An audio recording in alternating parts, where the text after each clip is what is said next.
front and center Tuesday afternoon in New York City was Eddie Alvarez, the UFC lightweight champion. He got the fight that he wanted. He's fighting Conor McGregor at UFC 205, November 12th, Madison Square Garden. But he is joining us first on the phone right here. How about this? Very exciting stuff. Eddie Alvarez on line number one. Eddie, are you there? What's up, Ariel? How are you, sir? I'm excellent, man. Couldn't be better. Lot to talk to you about, my man. This time last week, Eddie, I was doing this show, and you didn't have a fight. And we were all wondering what's going to happen. Is the fight that everyone wants going to end up on this card? Blah, blah, blah, blah, blah. You know, late Monday, we get word it's a done deal. In the end, how'd you get it done? How'd you get the fight that you wanted? But I thought there was a little bit of gamesmanship on UFC's part. I don't know if they were, they're sending some bad agreements to other fighters and things like that. I think I don't know. I don't know what was going on. It seemed like a whirlwind. And Monday, I believe it was Monday, when I was on my way to Mark Henry's house, I got a text 3 o'clock in the morning from Dana saying to give him a call. And I know the press conference was on the following day, so I had an idea that this might be the call. And so I got on the phone with him, and I said, "Hey, what's up, man?" And he started to talk to me about the same stuff about that was going on in the news about the Khabib things and Jose Aldo. And I think I just stopped him in his tracks, and I was like, "Look, man, nobody wants these fights, and that's not what I'm being told. It's not what anybody's being told." So I said, let's stop all this. I'm coming to New York, and let's make this fight happen. And Dana took the meeting. My managers came in, and we got the deal done that night. So at any point in all of this, as we're approaching that press conference, it kind of felt like a deadline. Like, were you worried that you weren't going to get this opportunity? Because as you said, UFC is sending out bout agreements. They're saying that you missed a deadline for this and that. Conor's relatively quiet. No interviews on his end, no real posts on social media. Like, were you nervous, or were you always kind of calm, cool, and collected that in the end this is going to work out in my favor? I was nervous. My management didn't seem to be. My management was very reserved, very, they dealt with it very good. I was actually shocked to see how well they dealt with it. So they kind of called it. They knew what they were doing, and the deal got done. But yeah, I was going back and forth in my own head, but at the end of the day, as long as I woke up every morning and got ready to fight, it didn't really matter what happened. This fight is less than 2 months away, but it had been brewing for quite some time. Rare for a fight this big to come together this late. So were you already preparing for Conor, hoping that it gets done at some point so that you could be ahead of the curve? I was preparing. Didn't have to be necessarily for Conor. I was just preparing. And I think maybe 6 weeks ago, just back in the gym, back with my strength and conditioning coaches. We started probably sparring weeks ago as well. So when this was announced, I was already in a camp, already preparing, already getting ready. To be conditioned to be ready to fight on MSG, and if not MSG, on the Toronto card. In the end, would you have been okay with fighting Khabib, or was it Conor or bust for you? Like, if you didn't get this Conor fight, would you have waited for a more favorable date or some other card? What were you thinking as far as options? Well, I didn't know how serious to take them when they're saying, originally telling us Conor wasn't the fight. I didn't really know how serious to take them because I heard otherwise. So I was pretty sure that this fight was happening. They wanted it. Conor wanted it, and I wanted the fight as well. So I don't even think there was any other names in question. I think they were just brought up as sort of a little game that everybody plays when they go to negotiate fights and stuff. So no, I don't, no hard feelings on my part. It's part of the game. But I think this was always a fight. I think everybody involved and everybody knew this was always a fight. Does a part of you feel bad for Khabib in the sense that it sort of feels like he was used as a pawn in all of this? No, I don't feel bad for fighters. Okay. I don't feel. I don't. I mean, like if something tragic happens in fighters' families and things like that, I feel terrible. As far as the fight business and what goes on, I don't feel bad for fighters. We play a game, and there are no rules, and you got to learn how to play it, and you got to learn how to play it to the best of your ability. But we're all in the same game, so just sit and feel sorry. There's no time for any of that. Do you think Khabib got played? Yeah, a little bit. Yeah, I'd say so. So then you end up at this press conference, less than 24 hours after you make this deal, and it's an unbelievable scene. It's like straight out of a Jerry Springer show times 100. People are chanting, booing. I mean, I'll never forget it. And there you are. Is it like, what is it like for you? Because, there was a point where it got a little hairy. You said you're nervous. You're sitting there looking at all of us, looking at the crowd. Are you pinching yourself? Is it surreal? Like, how are you taking this in and not getting too emotional? Because I thought you did a good job at the press conference. It's kind of a new territory, even though you've been in this sport for so long. This is a different kind of beast. What are you saying to yourself to take this all in? Whenever there's moments like that, I sort of become the spectator. I just tell myself to have a good time and enjoy the show. I become a spectator. I try to put myself out of the spectacle realm and put myself as a spectator and enjoy the show. And I truly did. I enjoyed the press conference. I had a fun time with it. I thought it was different for me. But I think it was a good time for me. I had a fun time. So if the press conference was a fight, a performance, how do you think you did? Are you happy with your performance? Maybe like a 5 out of 10. Oh, wow. I would have liked to have been prepared. I wasn't prepared because we just made the deal the night before.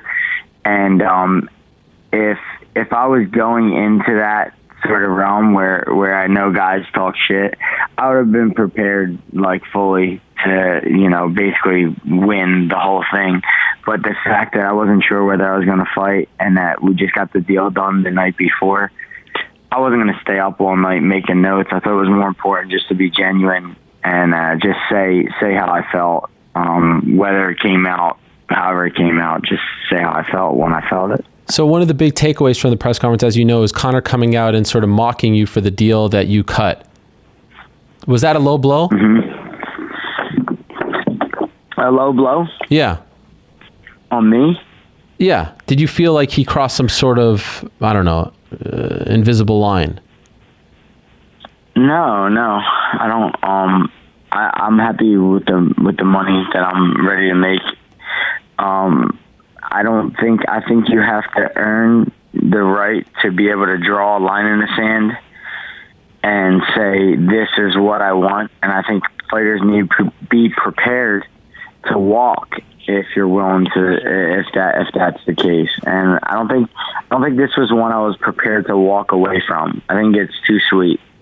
I think the opponent, it's too good of a style matchup opponent. The money's good. Everything about the fight is good. It wasn't one I was willing to walk away from at this time. So, I wasn't going to sit there and nickel and dime the UFC about negotiating the deal. The deal was good. The deal's fine. I'm fine by it. Were you surprised that he had that information? And if so, how do you think he got it?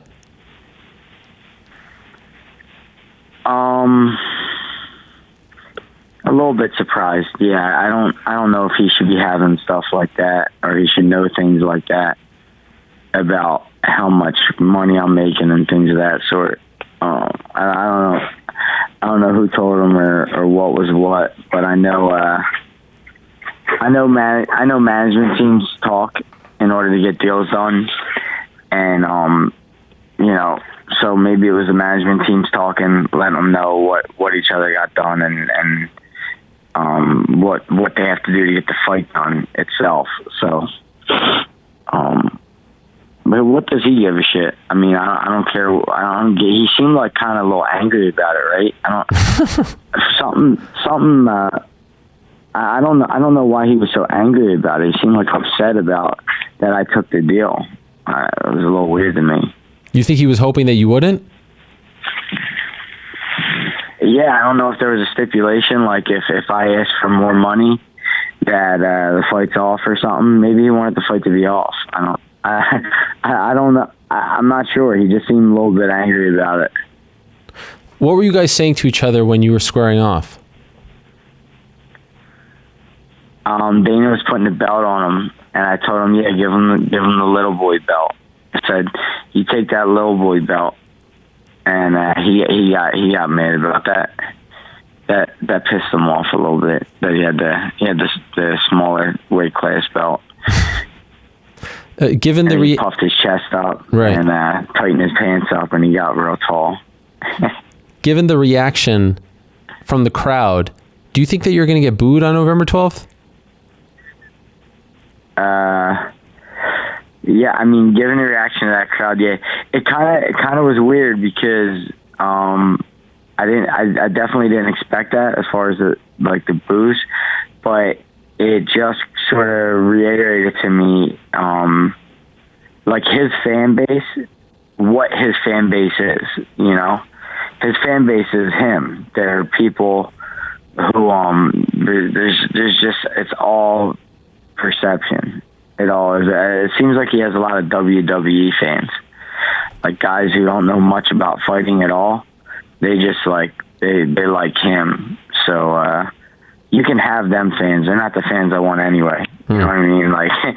I get booed all day long because I don't want a fan who don't know shit about MMA. I'd rather have a fan who knows the sport, who enjoys the sport, and can see value. Your run in the UFC thus far is pretty much unprecedented, given the people that you have fought. Cowboy, Gilbert, Pettis, RDA, and now Conor. Honestly now, no one's listening. Do you truly believe that Conor is the easiest of that bunch as far as opponents and the test that he presents to you is concerned? Yes, 100%. No one's listening. I do. Why? I do. I know. Why do I? Yeah. Why? What makes you think he's so easy? I think every other one of them opponents that you mentioned they have a well-rounded skill set, and even if the fight goes to another realm of MMA where you're going from standing up to ground to jiu-jitsu, everyone's tough in each one. They're well-versed to the point where they can hang with some of the toughest guys in the world in any aspect of the sport, and I don't think he can. I don't.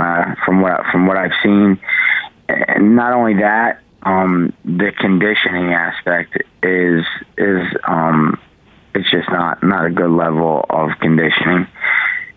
The last Nate Diaz fight was a very big eye opener for me. So I truly, sincerely feel. Usually when I square off with a man, my heart rate goes up. I feel something. I never felt so unthreatened by a human being when I was up on stage with him. Wow.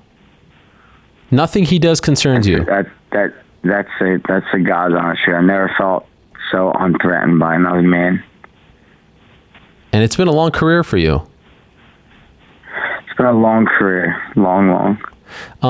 Okay, so the next 7 or so weeks, probably going to be nuts. You're going to be pulled in many different directions. Are you prepared for this? How are you going to handle this road to 205? Because speaking of that long career, you've never been a part of anything. I mean, none of us have been a part of anything like this. This is going to be, this is historic stuff. The first show at MSG, etc. You don't need me to tell you. Mentally, how are you going to deal with all the other stuff outside of just preparing for the fight, which is the easiest for you? I have a lot of practice along the way. I know what to keep first. I know how to prioritize. I know how to keep things. I know how to keep what's most important, keep that important, and make sure that I'm being accountable, being responsible, and doing everything that I need to do to win the fight. I've had a lot of practice, a lot more than him, a lot more than other guys in this division. So it's not going to be a concern of mine going into this. There's no reason why I can't get up, why I can't continue to, no matter how much media obligation or what's going on, why I can't continue to work on the game plan, work on my art, and be conditioned and be ready to go in there and fight. Sometimes we see Conor talk about other opponents, he gets under their skin. I think it worked with Jose Aldo. Has he said anything thus far to piss you off, to get under your skin? Are you worried that you might fight too emotionally? No way. Not even a little bit. Okay. Like I was being completely honest with you, and I said I enjoyed the press conference. I don't take anything personal. If you know me as a person, even when someone's like trying to be like legitimately malicious to me and saying things to me, it's really, really hard for me to take things personal from anyone. I just kind of enjoy the show, and I think that's what I'm going to do November 12th. I won't get too emotional about anything, and the job will get done. It'll get done violent and quickly, and everyone will, I don't know. I'm not sure. Are they going to boo or are they going to cheer? I don't know what's going to go on, but I know my people coming up from Philadelphia, they're going to be going nuts. Well, speaking of that, he was asked a couple times his prediction. I don't think you were asked yet. Do you have an official prediction? A prediction for the fight? Yeah, how do you see it going down? How do you see it playing out? We'll have to see. Do you see something yet, or is it too early? Because you said violent and early. No, I just heard you say that. Look, I'm not. Fights are unpredictable. We're not quite sure what's going to happen. I'd be lying, just like he is, if I went and spit something out. He made his prediction after I got him angry, it's a telltale sign that his prediction was forced. It wasn't something he thought. He just made it up because he got angry. So there's no vision that you see right now as far as the way the fight is going to play out. You guys will all see the vision on November 12th, and it'll be a beautiful image. Are you bringing in anyone? Is it the same crew that you're going to be training with? Are you doing anything different for this one? Yeah, we have. Well, I got one of the best southpaws in Philadelphia, Ray Robinson. He's been not just a training partner, but a friend of mine for a long time. He's been with me pretty much every day, going to sparring, and we're using him for sparring, and also using him to watch film, watch tape, and things of that sort. He's one of the slickest southpaws in Philadelphia. And we have someone flying in this week, actually. We got a little treat this week, I believe, on Thursday. I think we have someone coming in that was going to be with us for about a month or so. Oh, surprise? You can't tell us who? I'm not even sure who he is. Mark ordered him. Oh, okay. Is there a website for that? Yeah, you just order sparring partners. Now, Mark was really into one certain guy, and my management got on it right away and made sure we got him over here. So, did you get a chance to go into MSG to look around? Did you do anything there? Yeah, we did some filming we did filming on was it Thursday or Wednesday, where we shot the promo and things like that, and it was it's surreal, man. What a cool ass event. It seems like sort of intimate, and I don't know, man. I'm gonna enjoy myself for sure. Well, it's amazing to hear you describe it that way. What a cool ass event, and you're the freaking headliner. You're the guy on the poster. This is to me, this is one of the best stories of the year. That Eddie Alvarez, considering everything that you've been through, the ups and downs, fighting the Underground King. The Underground King makes it on the marquee of the most anticipated event in UFC history. There is some beautiful poetry in there. You see what I mean? And maybe I'm a little biased now that I got to see where you're from and the humble beginnings. This is an amazing thing, what has transpired here. It truly is. It's a beautiful thing. I'm excited, man. Lot of big things going on, and November 12th, after November 12th, when we let the world know what's what and we get some things sorted out, I guess people will think I'm really important. I'm really good at fighting after that. What do you mean? What do you mean? What do you mean when we sort some things out after November 12th? What are you alluding to? No, not alluding to anything. I'm just saying we'll get this fight sorted out and let people know who's the better of us too. And once that gets sorted out, people understand that there's a lot more to fighting than Conor McGregor. And that's when you ask for the new contract, right? Yeah, we'll see. I don't know. Well, Conor seems to know a lot about my contract. Maybe I'll have him renegotiate it. Last thing, if you don't mind me asking, could you give us a ballpark how much you expect to make from this fight since it's such a big deal? Millions. So anyone who's worried about how much Eddie Alvarez is making, they should stop worrying. Don't be so worried. It's my money anyway. You can't have any of it. I bet everyone's coming out of the woodwork now, right? Asking for tickets and all that. Are any of your people left out? What's that? Because people have been complaining that the tickets are too much or they can't get tickets. They sold out. Are people hitting you up already? Yeah, everyone. I got more ticket texts and emails and everything. Hey, I got an email from Joey from Friends. I guess his people. What? About some sort of ticket situation, and I thought that was funny. They're asking you for tickets? I don't know. I don't quite know what it was. One of my old management said, "Hey, you had an email from Matt LeBlanc's people, Joey from Friends." That's incredible. And I need to answer them guys back. I wasn't sure exactly what they wanted, but I think I had to do regarding tickets. Have you ever met him? No, I don't know. That is hilarious. I'm a huge fan. I'm a huge fan of Friends. Me and my wife watch it all the time. You gonna hook him up? If I'm hooked up, then I'll be more than happy to share. If you walk out with Joey from Friends, I mean, this event just got a whole lot bigger, in my opinion. Yeah, I emailed him back. You know what I emailed him back? What? How you doing? Look at Eddie Alvarez calling the shots now, putting Matt LeBlanc in his place. I love it. A beautiful thing. Well, again, I'm really happy for you, man. Enjoy this ride. It's a pretty short one for such a big fight, but something tells me it's going to get a whole lot crazier. It's going to get a whole lot bigger than anything any of us have ever been a part of. So enjoy it, and I wish you the best in training, and I look forward to seeing you on November 12th. Thank you for doing this. Thank you. Appreciate it. Thanks, Ariel. All right, later. All right, there he is, Eddie Alvarez, the UFC lightweight champion, stopping by. It doesn't get any bigger than November 12th for him as he faces Conor McGregor.